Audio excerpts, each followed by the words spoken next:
Do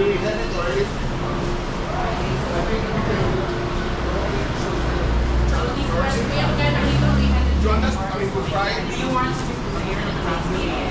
Ito naman 500. Di ba, pwede ba kami gumawa? So guys, ito Pwede po. Saan? Order po kayo tapos yung order po ninyo kayo plano. Oh, yung ganun ka Sala kayo, before lang dito, no? Sala. Meron pa rin So, ba kayo? pwede. Okay, so, patatry niyo yung pugon pizza nila. Thank you, sir. Thank you po.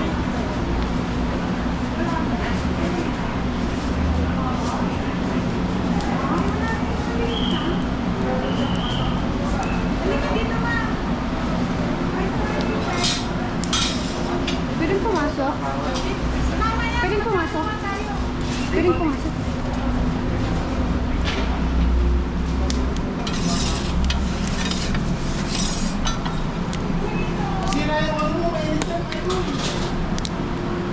Okay lang, mabilis lang naman.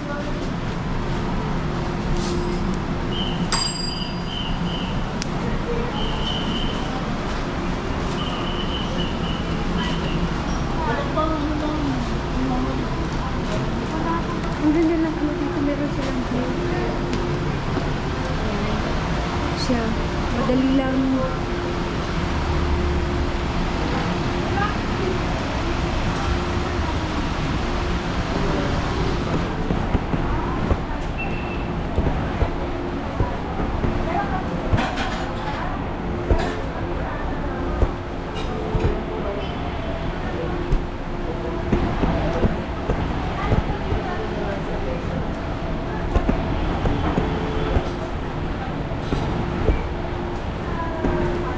Sir Arnold.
Kawayan. Para ikaw mismo gagawa. Tayo. Oo.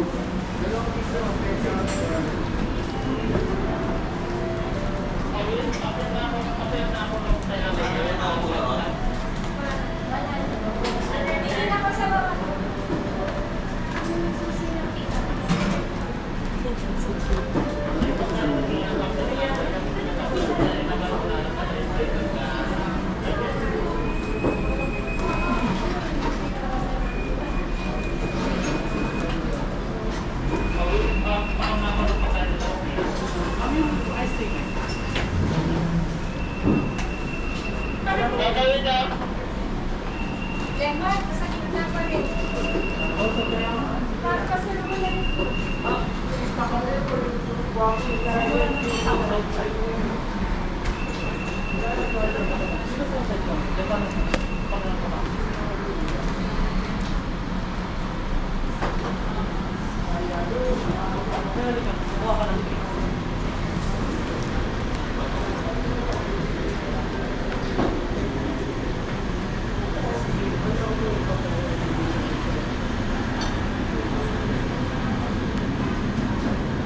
Oh, creamery.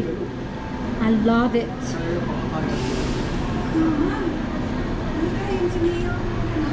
Kaya nga, meron mamaya nga kasi.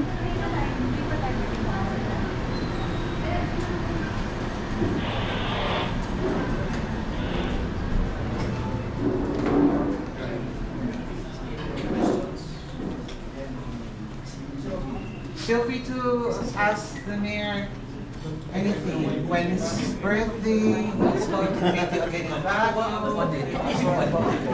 When he's attending the election, Witness na kami Going ito. to ano. Observers na kami. Hello.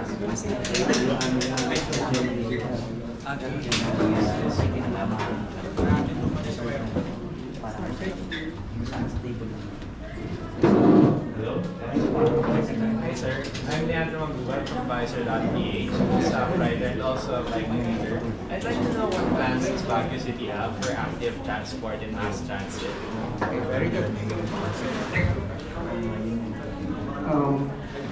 We are pursuing a smart mobility transportation master plan.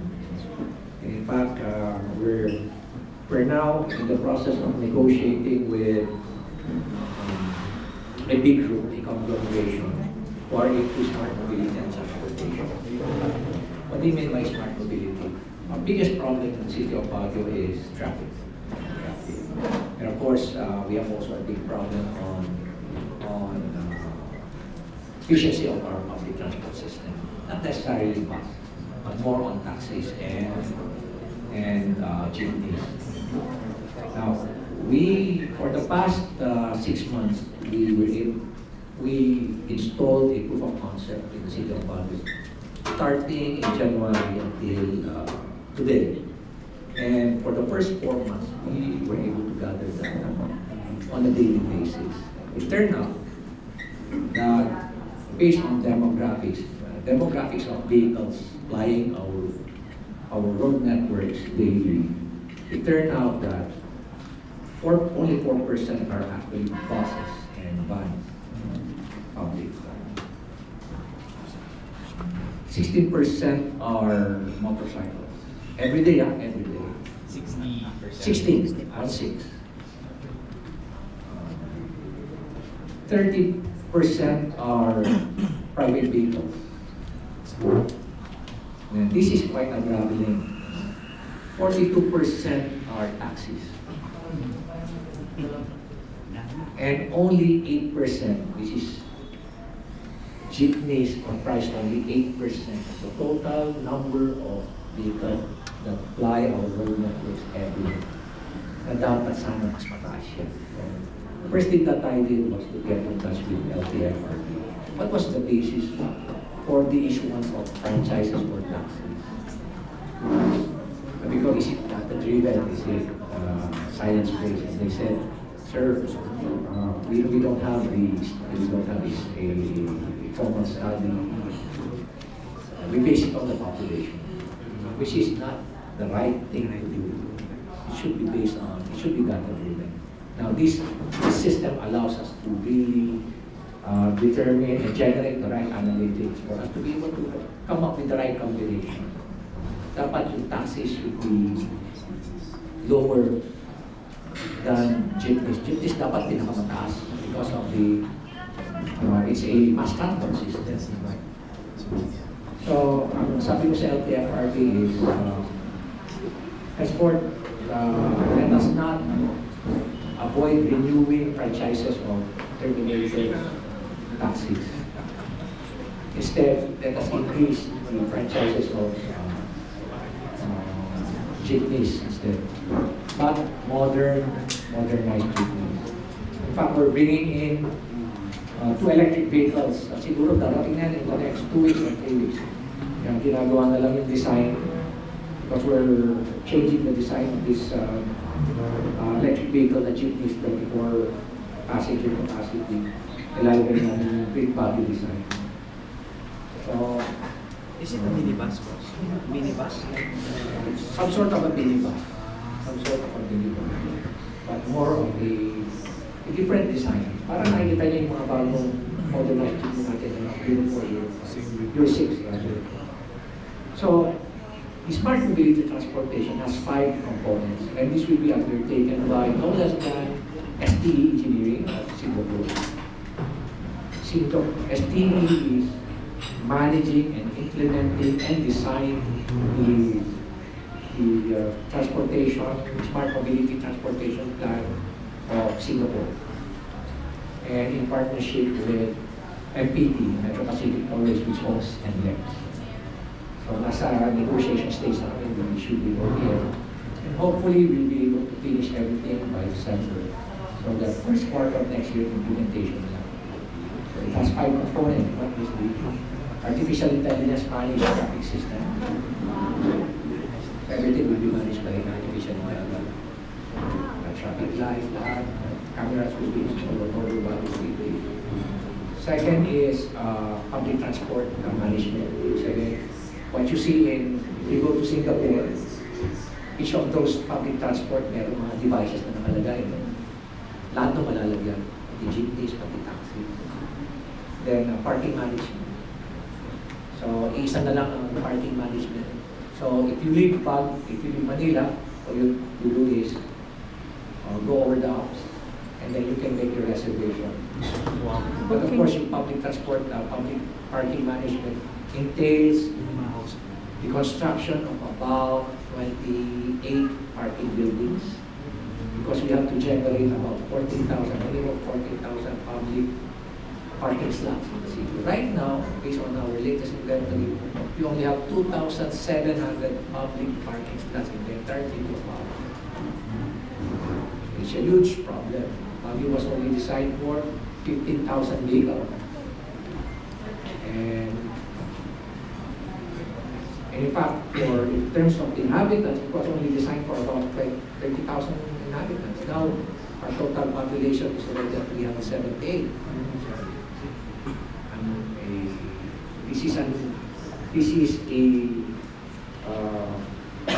We base it on the 2022 census of 260,000 with a population growth of 1.54%. Then our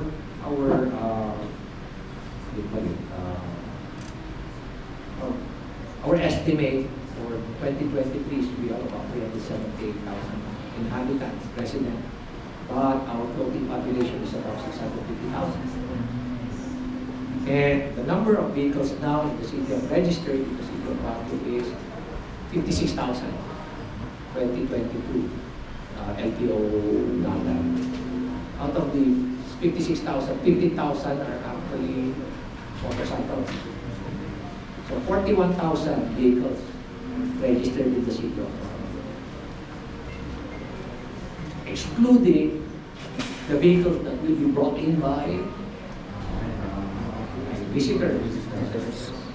We expect this year that we're going to surpass the 2 million. In fact, we're expecting 2.5 million this year.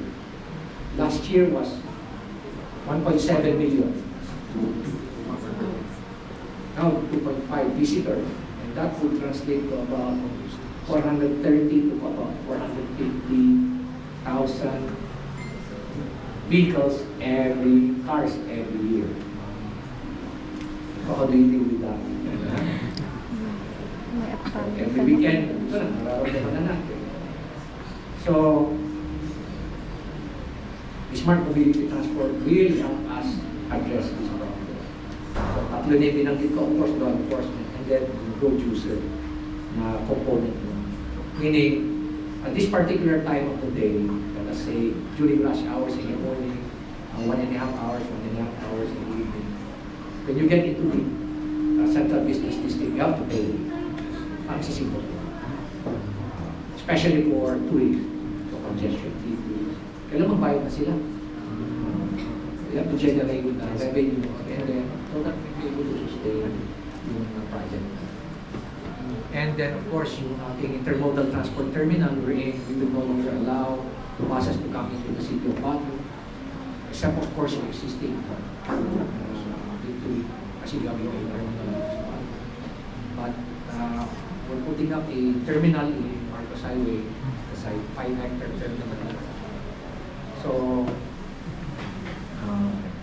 all buses will now stay in the terminal, depart, and park in the terminal, including back. So, we'll build it. The owner of PTEX, alam niyo yung Paranaque exchange, sila rin. This will be the second PTEX in the entire country. So, they're almost 80% done with the negotiation. So, ibig sabihin nun, Megawide, the owner of PTEX and the builder of the Clark International Airport Award-winning Cebu. So Another is we continue to widen our road, changing the geometrical design of our islands para yung mga islands natin mataas na. Pag nabangga, sira na yun ang island, hindi pa gagawin, sira pa yung sakyan. All island, binababa na namin, napapansin nyo siguro dito. And we're making them smaller para instead of one vehicle going around that roundabout, we have two vehicles at the same time. Tapos yung mga intersections namin, we're clearing them para nawawala yung boom effect. Yung boom effect, pag guminto yung sasakyan sa harapan, pinturin nyo sa likod. Intersection, dito gano'n. So all of this we're doing, these are the infrastructure that goes with the Smart Mobility Master Plan para maayos yung traffic dito sa Sudan. And of course, our Green Walks project, wherein the concept is to make the entire city of Baguio walkable. That's why we're building yung mga natin, inaayos natin yung mga sidewalks. Nagkakaroon lang kami ng problema. Yung mga sidewalks na ginagawa ng city, okay, sidewalks na ginagawa ng DPWH, yun naman ang malaking problema kasi hindi na lang sa standard. Dapat, pag-ingay na yung mga tao, sa bawang tayo na sabihin na natin, tama na yung substandard. Are of time okay? Supervisor. Okay ba? Sagot ko ba yun? Sagot ba yun? Yes, and how about for cycling infrastructure in OCP?